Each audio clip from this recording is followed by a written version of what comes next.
Another huge migrant caravan's launching out of southern Mexico right now, gaining steam as it heads up here. Today, we're finding out what and who is behind the millions of migrants breaking into the country. Documentary filmmaker Anthony Rubin went to South America and then traveled with a caravan all the way up to our border. Wicked jungles, death trains, cartels. He was there the whole time. But it all started in Colombia, where nonprofit groups like the Red Cross are giving migrants maps to help them get here. Consider this map, which shows the route from Colombia to the United States and marks 12 U.S. border crossing points with flags. Many similar maps are distributed by other organizations. This map, distributed by the Red Cross, shows the route from Panama to the United States in painstaking detail. Well, we reached out to the Red Cross, and they said their work is strictly humanitarian. But there's nothing humane about any of this, not for the American people or the migrants. The filmmaker went through the notorious Darien Gap, a deadly jungle in Panama that migrants have to cross to go north. It's so crystal clear how people are just dropping dead left and right. If you hurt yourself somehow, there's actually zero way that you're going to get out of this jungle. And then add to that danger, people attacking you, criminals on the route, extremely dangerous. Children walking by crying, like right here. This is the Trail of Tears. Now, if you survive the Darien Gap, you're put in a temporary refugee camp run by the UN. Migrants are given another map and told America is that way. After illegal aliens exit the Darien Gap and enter Panama, they are transported out of the jungle by piragua boats and buses and moved into Panamanian refugee camps. It is here that illegal aliens are processed and given the aid and instructions necessary to continue their journey to the United States. So-called migration route maps can be found everywhere. Now, from there, you pay off the cartel to get you into Mexico. And Anthony joined a highly organized caravan whose leader held a crucifix with the words, "Containment is my death," etched in it. And the next stop, all aboard the Migrant Express. They call it the Train of Death, a freight train that smuggles migrants across Mexico. And does Mexico stop it? No.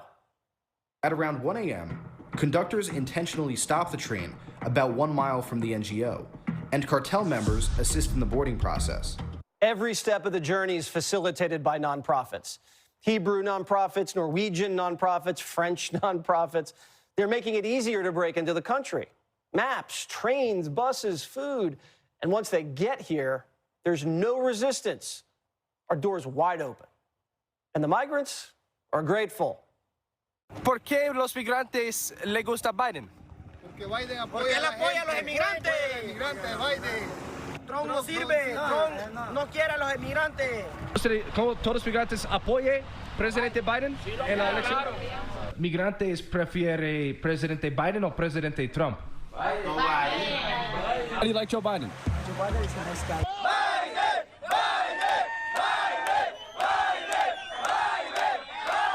Biden has a 100% approval rating with the migrants. At least they can't vote. Yet. Anthony Rubin's the founder of Muckraker and the reporter who shot this documentary. All right. I mean, you look like a pretty white fellow with proper English skills. How are you able to fit in this caravan? Well, we did our best. I mean, as far as fitting in, we kind of stuck out like sore thumbs, but you know, you just got to get along and, you know, be aware of your surroundings and honestly hope for the best, because it was just my brother and I, and luckily we came out the other end alive. So there's a lot of outside money pouring into this caravan. You see they hand out maps, they hand out food. Where is all this money coming from? Outside of the United States?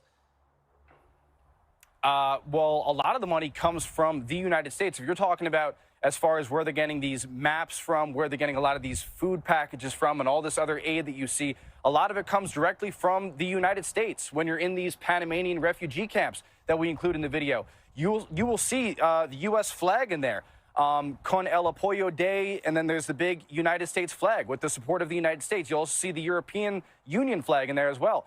And then, of course, you know, there's outside funding from different charitable organizations, but the United States, U.S. taxpayers, are funding a lot of what you see in that documentary. Okay, so the U.S. is funding the invasion, as Texas calls it.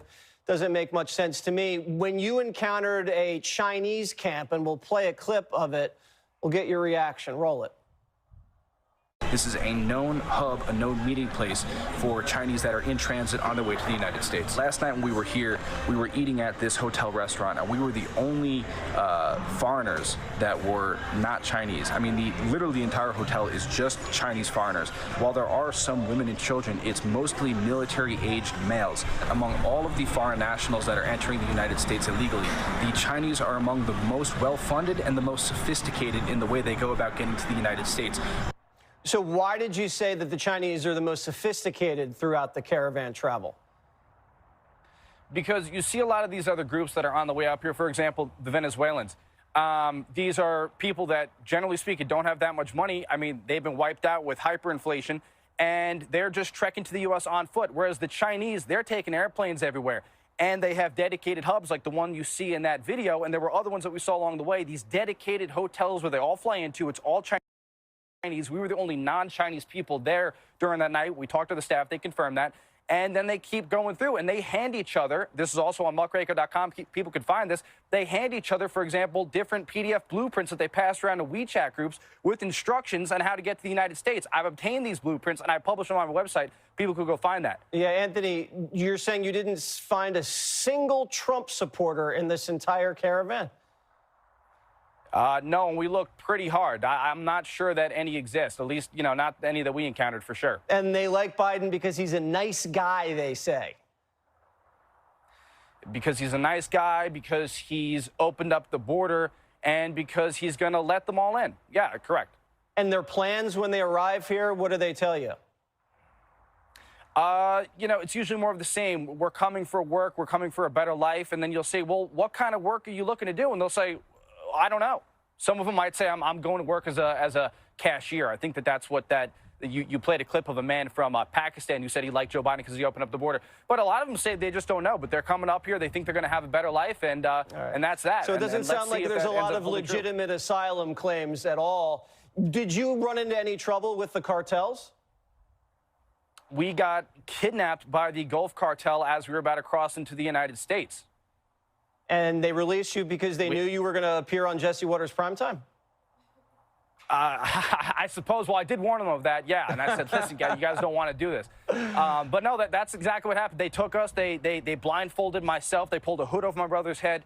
And we got driven out to the middle of an abandoned field, making a long story short. I mean, these are armed men with assault rifles, pistols at their hip, drive us out to the middle of an empty field, open up the door. You know, they take the hood off my brother. They take the blindfolds off myself. And I thought they were going to possibly put bullets in our head. Why else are we in the middle of this field? But they decided to lay out all of our electronics. Again, make a long story short, they smashed it with the crowbar, and they let us go. And then that was it. We actually had to go for this documentary, as everybody's aware. We had to fly back into Mexico after the kidnapping, back into enemy territory to recapture a lot of this footage that we lost. So when you watch this documentary, that's actually 2 trips in one. Wow. All right, Anthony, you're a brave guy. Your brother's a brave man. Good luck. We're glad you made it. And it's really good work that you're showing us that, because it's really difficult.